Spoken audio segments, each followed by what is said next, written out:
Subscribe करें science with VS channel को और बेल आइकन को दबाएं ताकि आपको मिलते रहें साइंस और मैथ्स के super videos.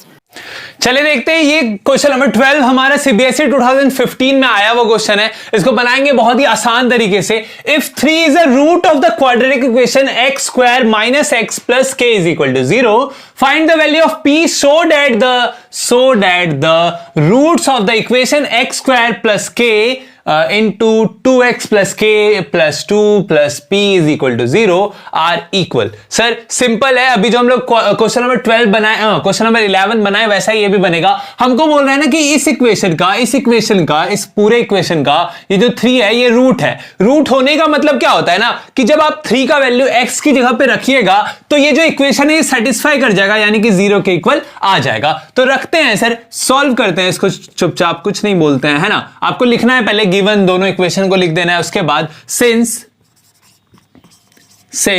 3 is the root of the given quadratic equation, तो हम लोग क्या पता लगता है, देयरफॉर अगर हम 3 का वैल्यू इसमें रखते हैं यानी कि 3 का स्क्वायर माइनस है, माइनस ही है sir, 3 plus K is equal to 0 के बराबर आ जाता है। ठीक है, समझ में आया ना। कुछ नहीं किया, बस 3 का वैल्यू x की जगह पे रख के यहाँ इक्वेशन उतारे। यही वाला इक्वेशन है सर, सेम टू सेम। आपको गिवन लिखना है ना पहले, इसीलिए मैंने नहीं लिखा क्योंकि स्पेस कम है सर, है ना, पता ही है आप लोगों को। अब देखिए 3 का स्क्वायर क्या होता है, 9 minus 3 plus K is equal to 0, 9 minus 3 6 इधर प्लस में, इधर आके माइनस में, तो के इज इक्वल टू -6। नहीं समझ में आ गया होगा समझ में सर। देयरफॉर के का वैल्यू आपका क्या आ गया, -6 आ गया। अब के का वैल्यू, अब देखिए सर, अब क्या पता लगता है आपको, अब यहां पे आपको एक चीज समझ में आएगा कि सर जब आपका रूट्स इक्वल है इस इक्वेशन का, तो इसका जो डी का वैल्यू होगा, डिस्क्रिमिनेंट का वैल्यू होगा, वो 0 के इक्वल होगा कि नहीं, मानते हैं ना, मानना पड़ेगा सर तभी बनेगा।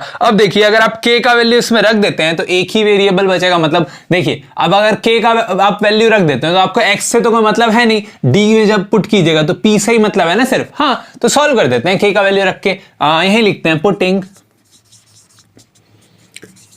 k is equal to -6 in the second given equation। ठीक है सर, हाँ, सेकेंड गिवन इक्वेशन में हम लोगों ने k का वैल्यू पुट किया। जब k का वैल्यू हम लोगों ने पुट किया तो क्या आया, k की जगह पे बस आपको क्या लिखना है, -6 रखना है, बाकी वापस वैसा ही आ जाएगा, यानी कि x स्क्वायर प्लस है माइनस हो जाएगा क्योंकि -6 है, तो -6 2x प्लस फिर से -6, तो यहां पे भी क्या हो जाएगा, -6 हो जाएगा आपका। तो इसको हम लोग क्या कर देते हैं, चुपचाप -6 कर देते हैं। तो -6 फिर से आपका क्या है, +2 plus p is equal to 0। Sir ये आपका क्वाड्रेटिक इक्वेशन बन चुका है ना। आप इसको सॉल्व भी कर सकते हैं या नहीं भी, हाँ सॉल्व कर देते हैं, तभी तो हमको x का पता लगेगा ना कि कौन से x के साथ है, कौन x के साथ नहीं है। अब देखिए यहाँ पे क्या हो जाएगा, x square minus 6 2 12x minus 6 6 36, नहीं सॉरी सर, माइनस क्या हो जाएगा, प्लस हो जाएगा। फिर से यहाँ क्या हो जाएगा, 6 2 12 plus p is equal to 0। ठीक है, अब ये दोनों माइनस हो जाएगा, 36 माइनस 12 क्या होता है, 24 होता है। तो यहाँ क्या आएगा, x square minus 12x minus नहीं होगा, plus 24 plus p is equal to 0।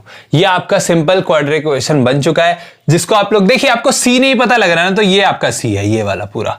ठीक है, जो x के साथ नहीं है वो c होता है ना, हाँ, जो कांस्टेंट होता है लास्ट में। अब देखिए, अब आपको पता है कि हमको क्या पता है कि v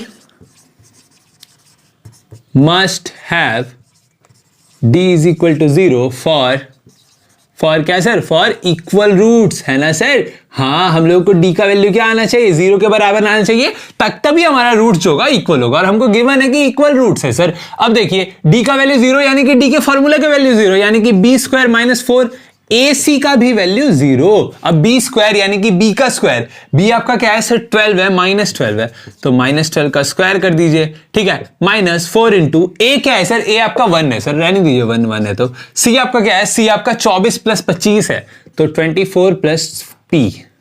ठीक है, 25 कहां से बोल दिया था मैंने, इज इक्वल टू 0। अब देखिए, अब क्या है, प्लस माइनस का स्क्वायर प्लस 12 का स्क्वायर क्या होता है, 144 माइनस, ये देखिए इससे मल्टीप्लाई होगा, 24 इंटू 4 यानी कि 96 minus 4 p is equal to 0। ठीक है ना सर, समझ में आया, बिल्कुल आ रहा होगा। अब देखिए यहाँ 14 4 4 8 हो जाएगा यहाँ पे, है ना, 13, 1 और 4 फिर से 48 हो जाएगा, -4p इज इक्वल टू 0। अब ये देखिए, ये इधर माइनस में रखे प्लस में, यानी कि 4p इज इक्वल टू 48, है ना, ये इधर मल्टीप्लाई में रखे डिवाइड में, देयरफॉर नहीं लगेगा, अभी एक और स्टेप होगा, p इज इक्वल टू 48/4, ठीक है, 4 1 जा 4, 4 2 जा 8, यानी कि आपका देयरफॉर p का वैल्यू आपका क्या आ गया सर, 12 आपका p का वैल्यू आ चुका है। समझ में आया सर? बिल्कुल, क्या था क्वेश्चन में, कुछ भी नहीं था, एक फ्लो में हम लोगों ने बना के रख दिया।